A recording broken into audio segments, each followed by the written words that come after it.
እና እንዴት ነሽ? ደህና ነሽ? የሆነ ነገርማ መብላት አለብሽ። አዎ እንዴት ነሽ?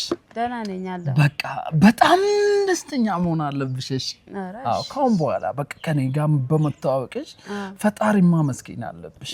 እሺ የምር ምንም የሚያስቸግርሽ ነገር አይኖርም ካሁን በኋላ። እሺ አይ የእውነት አረ ደስ ይላል። ከሆነ ምንድነው? ምን ሆነ ነው? አረ ማዘር ደወለች። ማዘር ናቸው የደወሉት? እንዴ አንተ ምን ሆነ ነው? ለማዘር እንዴት ነው ማታነሳላቸው?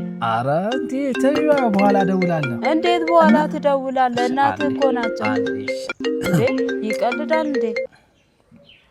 ሄሎ አንዲ ከሰው ጋር ነኝ። ምን ፈልገሽ? የዛሬ ወር አልደወልኩልሽም እንዴ? ምን ፈልገሽ? ዱቄት ምናምን ከሆነ በቃ የሆነ ታይም ላይ ልክ ያለው እኮ የዛሬ አመት ግማሽ ማዳበር አልገዛውም እንዴ? ኧረ በእናትህ እናት ናቸው አይደል እንዴ እንደዚህ የምታወራቸው? ተው እባክህ አንተ ራስህ ለእናት ያለውን ለኔ አትሆንም። እሺ ምን አይነቱ ነው? ሂድ እባክህ። እኮ ነው ሰው የሆንኩት ዛሬ እዚህ ላይ የደረስኩት